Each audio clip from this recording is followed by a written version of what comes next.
Un buen día para viajar, con Pablo Vázquez en RPA.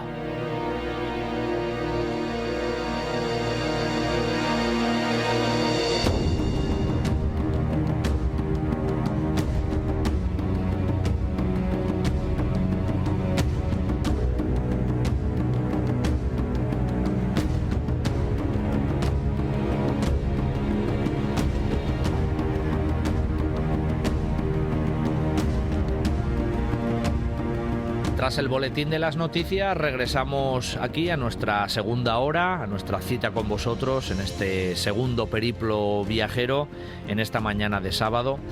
Y es que hay veces que en la historia hay algunos años ahí determinados que, bueno, se estudian o que recordamos, ¿no? Hay otros que a lo mejor no tanto y sin embargo fueron muy importantes. Yo creo que hoy es el caso que vamos a tratar. Es un annus mirabilis.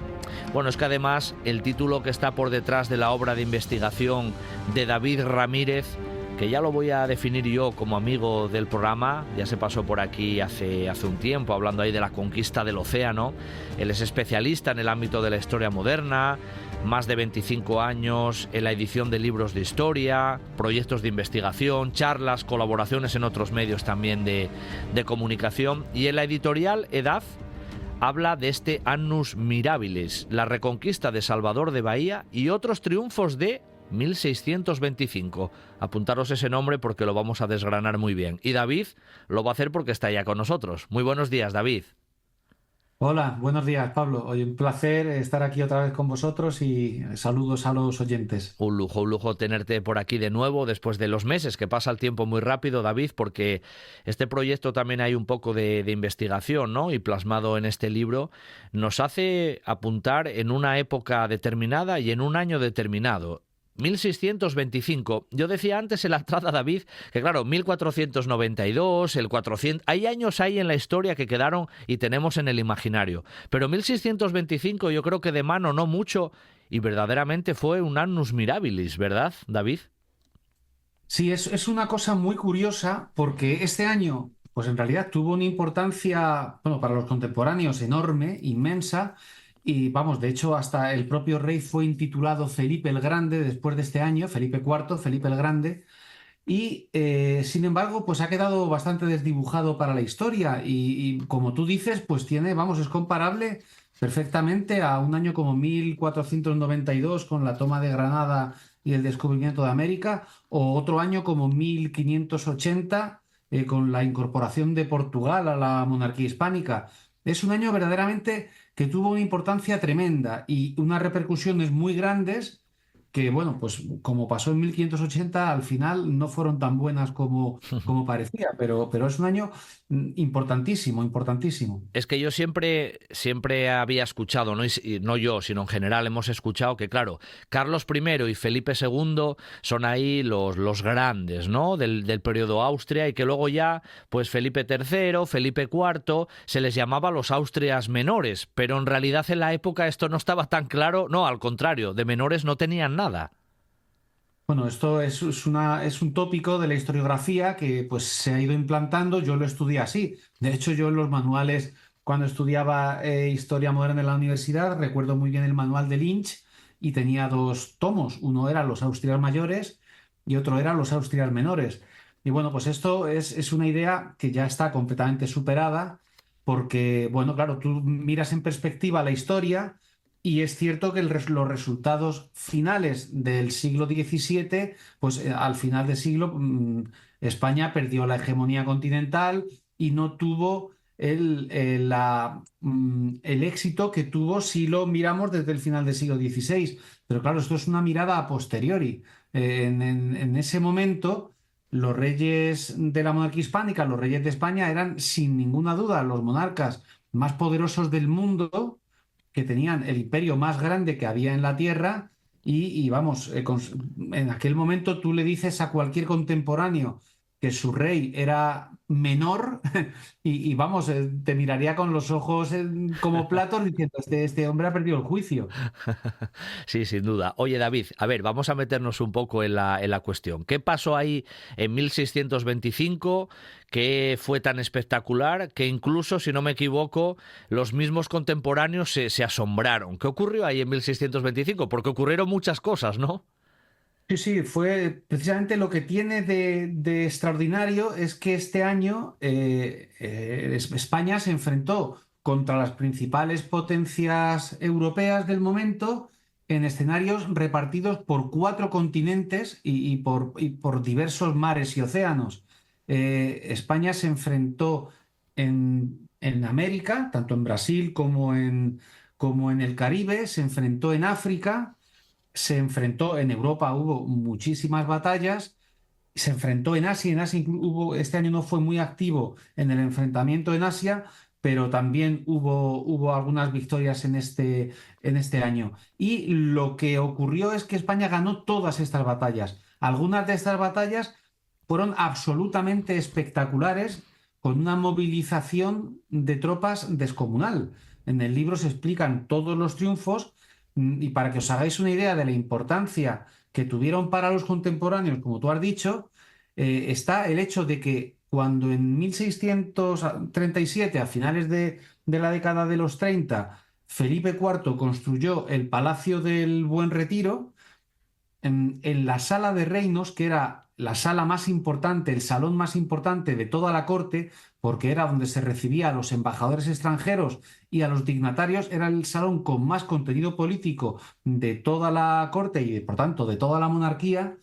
En este salón se instalaron, estaban las imágenes del rey y de la reina en Ujú. la cabecera, y en las paredes laterales estaban las grandes victorias de Felipe IV. Había 12 grandes cuadros hechos por los mejores pintores de la época, y de estos 12 grandes cuadros, los 5 principales eran batallas de 1625. Y tenemos, pues vamos, hay cuadros famosísimos que la gente conoce perfectamente, como por ejemplo las lanzas de Velázquez, el cuadro de la rendición de Breda, Ujú. es una de estas batallas. ¿Mm?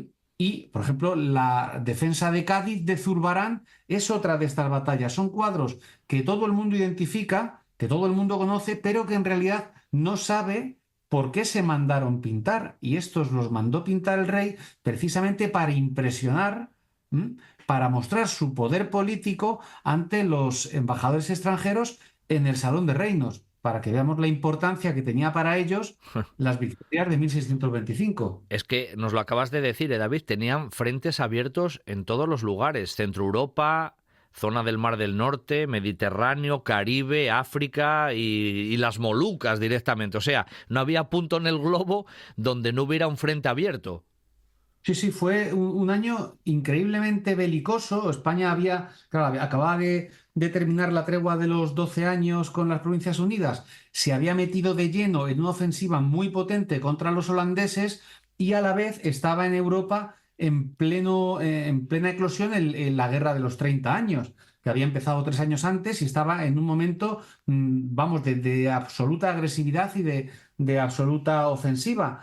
Y se juntó que en este momento pues había una especie de coalición tácita, no era una coalición como tal, pero era una coalición tácita entre los principales enemigos de España, que eran Francia, Inglaterra, las Provincias Unidas, o sea, Holanda, los protestantes alemanes, Venecia, por supuesto, el turco y los piratas argelinos que en el Mediterráneo, que siempre hostigaban a la monarquía hispánica, y había como una especie de coalición tácita, una ofensiva general en contra de España, precisamente porque la gran ofensiva española del comienzo del reinado de Felipe IV, pues preocupó bastante a las potencias enemigas, porque veían que España se podía hacer con el control de Europa y pues instaurar su gran sueño de una monarquía universal.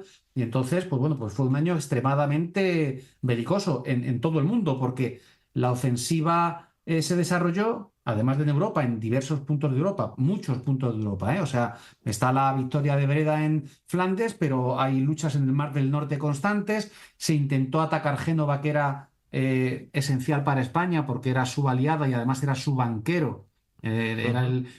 la república que pagaba a las tropas que luchaban en Europa, y Francia y Saboya intentaron conquistar Génova. Y luego fuera de Europa, bueno, fuera de Europa hubo, bueno, por supuesto luego en Europa, digo, en la península ibérica, a final de año los ingleses con una enorme armada intentaron conquistar Cádiz. Y entre medias, pues los holandeses habían atacado Brasil, y habían atacado África también, y en Asia, y bueno, pues esto fue una ofensiva general que, curiosamente, España ganó en todos los frentes. Jo, increíble, ¿eh? Solo ponerse en la situación ya es una cosa increíble, ¿no? Pero es que enfrente todas las potencias en diferentes puntos del globo y salió victoriosa. En este caso, eso es Y casi lo esto, más llamativo de todo. Sí, ese es lo que pasa. Hay años, pues que todo sale bien. Igual que hay años que las cosas salen mal, Claro. pues en este año tuvo una concatenación de acontecimientos, y la suerte jugó muy a favor. Sabemos que en la historia militar la suerte es siempre fundamental. Y en este año, pues cuando estallaba una tormenta, perjudicaba al contrario.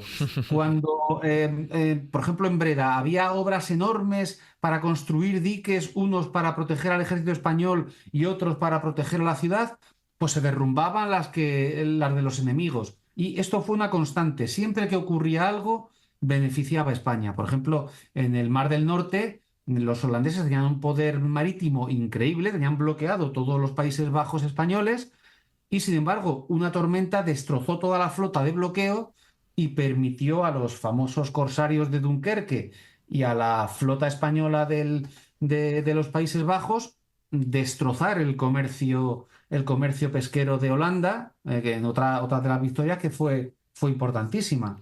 Oye, David, es que las cifras incluso apabullan, porque en el anexo del libro aparecen ciertas cifras que cuando uno las lee, la movilización que eso generó en hombres en los diferentes lugares es increíble, ¿eh? Se movilizó a miles de personas.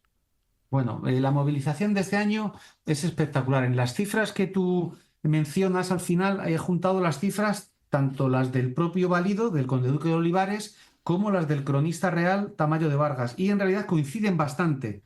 Son unas cifras muy sólidas. Bueno, lo que te dicen esas cifras es que España tenía una capacidad de movilización de tropas aproximadamente de 600.000 hombres en el mundo, ¿no? No españoles, por supuesto, pero milicias, entre milicias y soldados, milicias locales y soldados, tenía esa capacidad de movilización, y luego pues una capacidad de movilización enorme en barcos, unos 100 barcos de gran porte oceánicos y otras pues casi 100 galeras en el Mediterráneo, los cuales son unas cifras espectaculares. Y para que os hagáis una idea de la movilización que supuso este año en algunas batallas, yo creo que lo mejor es referirse a la reconquista de Salvador de Bahía en Brasil, Ujú. porque para hacerla la monarquía tuvo que trasladar desde Europa hasta Brasil, hasta América, cruzando el océano, 12.000 hombres, 5 tercios de infantería, la élite militar de Europa en este momento. Y cruzaron el Océano Atlántico a bordo de 52 barcos de gran porte, que fue la armada más grande que había cruzado nunca el océano hasta entonces. Se habían organizado, por supuesto, expediciones mayores, pero nunca a tal distancia que significaban cruzar un océano para cambiar de continente a través del Océano Atlántico en este caso. O sea, fue Vaya, una movilización espectacular. Vaya muestra de poderío, ¿eh? Por decirlo de algún modo, 12.000 hombres atravesando ahí en 52 embarcaciones el océano. ¿Qué pasó realmente? Porque además la reconquista de Bahía ocupa un punto muy importante en toda esta investigación de este año. ¿Qué era un poco el contexto histórico que estaba ocurriendo en esa zona de Salvador de Bahía, David? ¿Qué ocurría que digamos, la corona miró directamente a ese lugar? ¿Qué estaba pasando? ¿Qué ocurrió allí? Muy bien, pues esto es muy simple. O sea, en este momento la monarquía hispánica abarcaba el Imperio Español y el Imperio Portugués, que se unieron a finales del reinado de Felipe II en 1580. Bueno, pues Salvador de Bahía era la capital del Brasil portugués y era el centro azucarero del mundo, era el sitio en el que se producía más azúcar bueno, pues el comercio de azúcar en este momento era un comercio muy, muy rentable. Y curiosamente, los grandes refinadores de azúcar en este momento en Europa eran los holandeses, que estaban en guerra con España. Entonces, lo que intentaron los holandeses, una vez acabada la guerra de los 12 años, perdón, la tregua de los 12 años, y iniciada la ofensiva española en los Países Bajos, pues era atacar a España fuera de Europa para que España tuviese que desviar tropas y esfuerzo bélico hacia otros sitios y debilitar un poco al ejército de Flandes.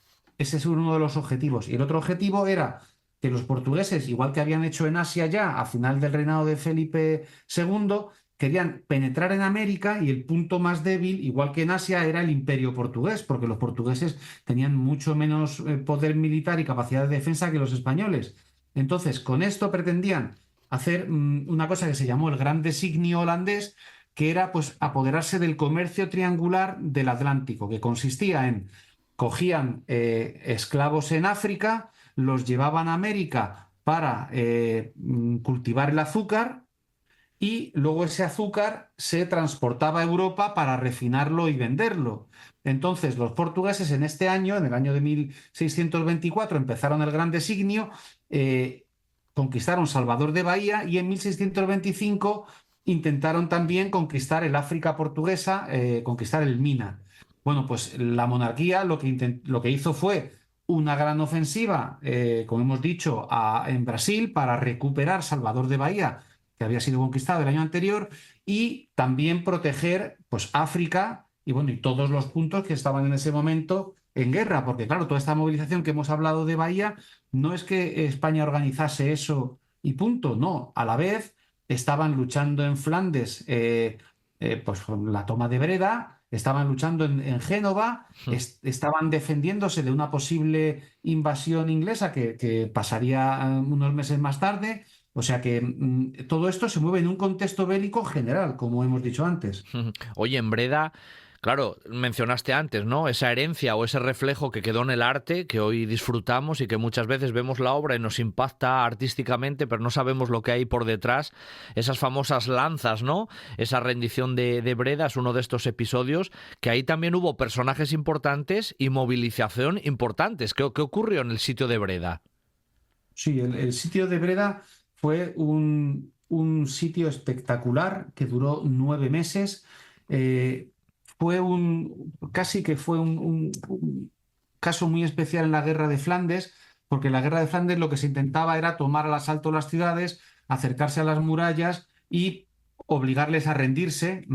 Porque si no te entraban claro, si las tropas entraban atravesando la muralla y la tomaban al asalto la ciudad, pues las condiciones eran terribles, porque los soldados tenían derecho al pillaje y a destruir todo. Pero Breda tenía una característica muy peculiar y es que era posiblemente la ciudad más protegida de todos los Países Bajos, era la más reforzada, porque además era nada menos que patrimonio de la familia Orange, que eran los estatúder, los grandes dirigentes militares de los países de las Provincias Unidas de Holanda, ¿no? Entonces, pues era prácticamente imposible tomar al asalto Breda. Y lo que hizo Spínola, que era el capitán general del ejército de Flandes, lo que hizo Spínola fue un sitio para rendirla por hambre, que fue pues, una movilización espectacular de tropas, unas obras de ingeniería que, vamos, como tú has dicho, hicieron que personajes de toda Europa se trasladasen a Breda para ver cómo funcionaba la guerra de asedios, porque aquel era un territorio muy bajo, muy llano, inundable, como estamos en los Países Bajos, cuando rompes 3 diques se inunda todo el territorio y Breda está en un sitio muy llano y bajo. Entonces, al hacer un sitio tan prolongado, corrían el riesgo de que los holandeses rompieran los diques y dejasen, vamos, pusiesen al ejército español de sitio en una situación imposible. Entonces, Spínola tuvo que hacer, primero, rodear la ciudad completamente con una muralla de tierra que estaba llena de baluartes, de artillería y de mosquetería. instaurar después, establecer allí un campamento que rodease toda la ciudad y establecer otra línea de murallas externa para evitar el socorro que iba a venir sin ninguna duda desde el resto de Holanda, un ejército de socorro para ayudar a la ciudad.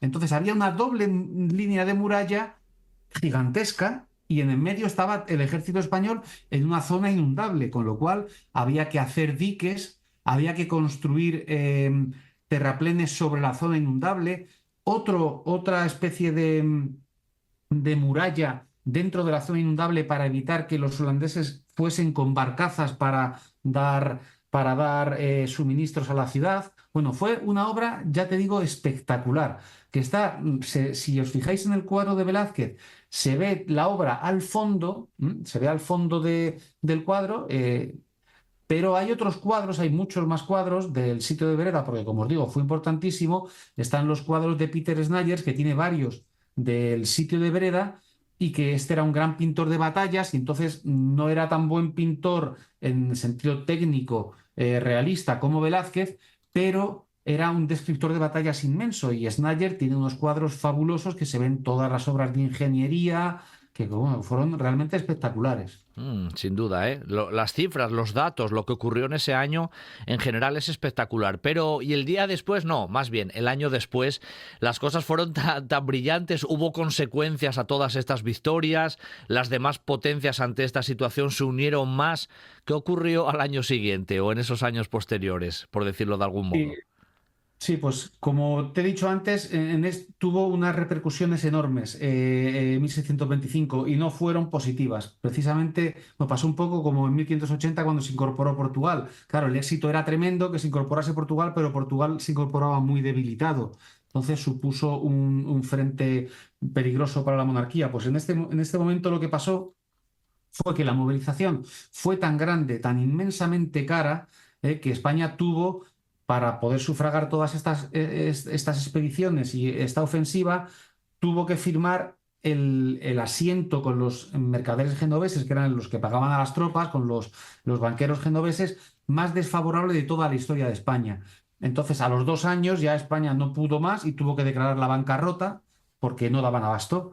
Y además, esto tuvo otras dos consecuencias muy importantes. Por un lado, las potencias enemigas, al ver estas victorias continuas en todo el mundo de España, pues tuvieron mucho miedo de que España pudiera verdaderamente derrotarlas y se reforzaron y ampliaron muchísimo la ofensiva contra España. Entonces España se vio imposibilitada de hacer frente a semejante ofensiva. Además, se unió esto que en la Guerra de los 30 años el bando católico, que era el aliado de España con el emperador, empezó también a decaer contra la ofensiva protestante. Y luego ya una última consecuencia fue interna, y es que el sitio de Bahía fue una colaboración enorme entre España y Portugal. Y el problema que tenía la monarquía hispánica es que la política exterior fundamentalmente la pagaba solamente Castilla. Mm. Entonces, viendo lo que había pasado en Bahía, que cuando colaboraban dos reinos de la monarquía, las cosas salían muy bien y, vamos, eran prácticamente invencibles, pues Olivares quiso reformar todo el sistema defensivo y de financiación de la política exterior, y ideó la Unión de Armas, que era un proyecto por el que cada reino tenía que aportar dinero y tropas para la defensa completa de la monarquía y defender su propio territorio.